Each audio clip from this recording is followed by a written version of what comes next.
A continuación, dejaré al maestro Alejandro Olvera para que les presente el tema del panorama general del proceso electoral en el estado de Coahuila, así como los derechos políticos electorales que tienen los coahuilenses. Muchas gracias. Bienvenidos a esta sección del curso de prevención del delito y blindaje electoral. Esta sección es titulada Generalidades sobre el proceso electoral 2009. Soy Alejandro Olvera Acevedo, asesor en la Fiscalía especializada para la atención de delitos electorales, y iniciamos nuestro curso. Para acercarnos a lo que es el proceso electoral, tenemos que decir en primer lugar que conforme a lo establecido en el artículo 39 de la Constitución Política de los Estados Unidos Mexicanos, la soberanía nacional reside esencial y originariamente en el pueblo, y se instituye para el beneficio de éste. Más adelante, en el artículo 40, se ordena que el pueblo sea constituido en una república democrática, representativa y federal. En el artículo 41, se establece adicionalmente que el pueblo ejerce esa soberanía a través de los poderes ejecutivo, legislativo y judicial. De esta manera, en el ámbito del Estado federal, la soberanía se ejerce a través del Poder Ejecutivo, que se deposita en un individuo que se denomina Presidente de los Estados Unidos Mexicanos. El Poder Legislativo se deposita en el Congreso de la Unión, que se compone de dos cámaras, una de diputados, integrada por 500 miembros, y una de senadores, que se integra con 128 miembros. El Poder Judicial se deposita en una Suprema Corte de Justicia de la Nación, en el Tribunal Electoral, los tribunales colegiados de circuito, los tribunales unitarios de circuito y los juzgados de distrito. Más adelante, en el texto constitucional, también se establece en el artículo 41, párrafo segundo, que la renovación de los depositarios de los poderes ejecutivo y legislativo se realiza mediante elecciones libres, auténticas y periódicas. De esta forma, para la renovación del titular o del depositario del Poder Ejecutivo, el presidente de los Estados Unidos Mexicanos, se realizan elecciones cada 6 años. De igual forma, para la renovación de los depositarios del Poder Público en la Cámara de Senadores. La elección del presidente y de los senadores se llevó a cabo en el proceso electoral de 2006 y se llevará a cabo en el proceso electoral de 2012. Para la renovación de la Cámara de Diputados, que se integra, como decíamos, con 500 miembros, se llevó a cabo un proceso electoral denominado intermedio, que acabamos de concluir, en el que se renovó la totalidad de la Cámara de Diputados. El proceso electoral federal se compone de 4 etapas. La primera etapa es la etapa de preparación de la elección, la segunda etapa de jornada electoral, la tercera etapa de resultados y declaración de validez de las elecciones, y una cuarta etapa que solo va a acontecer cuando se elige al presidente de la República, que se denomina etapa de dictamen, declaración de validez de la elección y declaración de presidente electo. En los procesos electorales intermedios solamente contamos con las 3 primeras etapas de este proceso electoral federal.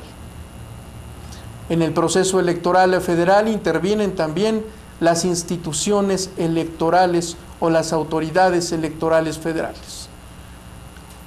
El Instituto Federal Electoral, el Tribunal Electoral del Poder Judicial de la Federación y la Fiscalía Especializada para la Atención de Delitos Electorales, incorporada formalmente en el área de la Procuraduría General de la República.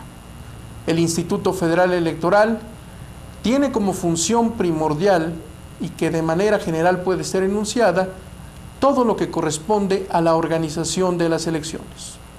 Es una autoridad que cuenta con personalidad jurídica, patrimonio propio, tiene una actuación independiente y profesional en su desempeño.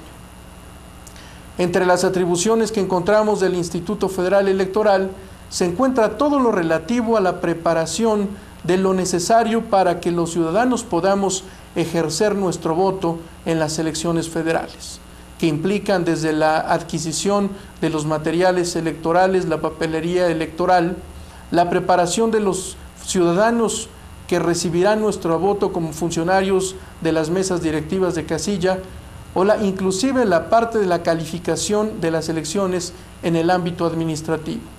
Pero es importante destacar que al Instituto Federal Electoral le corresponden también determinadas atribuciones en el marco de los procesos electorales locales.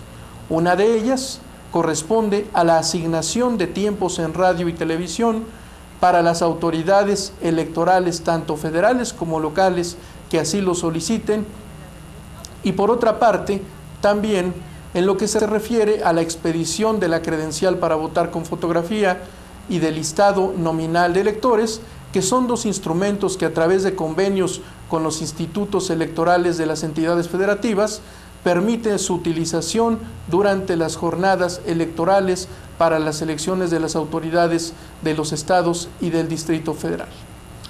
También tiene otra facultad que lo deseable es que no se ejerza, que corresponde a la sustitución de la autoridad electoral en la organización de los procesos electorales locales.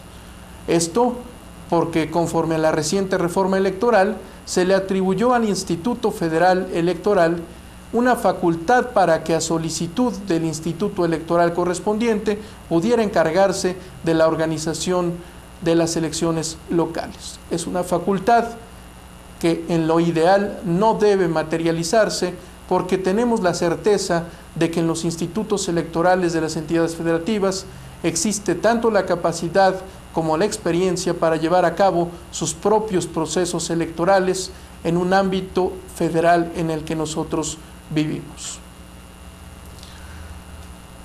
El Tribunal Electoral del Poder Judicial de la Federación es la máxima autoridad en materia electoral.